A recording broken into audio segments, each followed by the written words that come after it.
एक बार एक शिष्य एक गुरु के पास आया।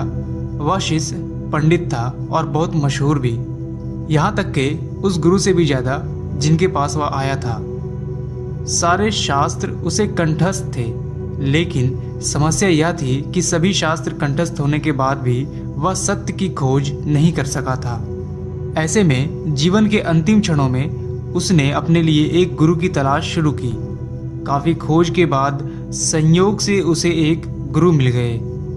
वह उनकी शरण पहुंचा और अपनी बात बताई।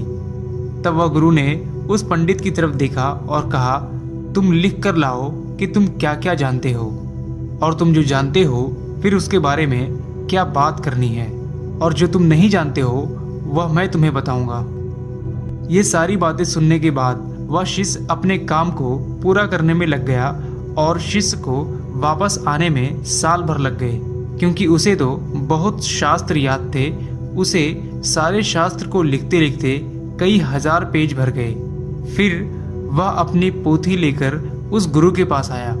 गुरु ने फिर कहा, यह बहुत ज़्यादा है, मैं बूढ़ा हो गया हूँ, मेरी मृत्यु करीब है, मैं इतना नहीं पढ़ सकूँगा, तुम इसे संक्षिप्त करके लाओ ताकि मैं इसे पढ़ सकूँ।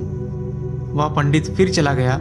इस बार उसे 3 महीने लग गए और केवल 100 पृष्ठ की पोथी बनाकर अपने गुरु जी के पास आया।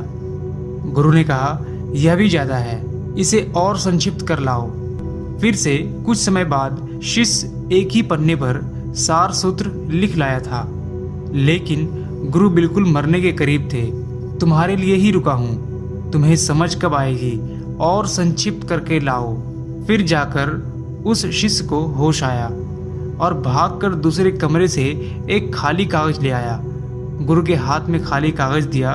गुरु ने कहा, अब तुम शिष्य हुए, मुझसे तुम्हारा संबंध बना रहेगा।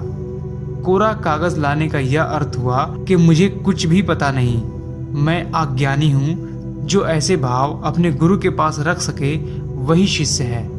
दोस्तों, गुरु तो ज्ञान प्राप्ति का प्रमुख स्रोत है, उसे अज्ञानी बनकर ही हासिल किया जा सकता है। पंडित या बहुत मशहूर होने से गुरु नहीं मिलते।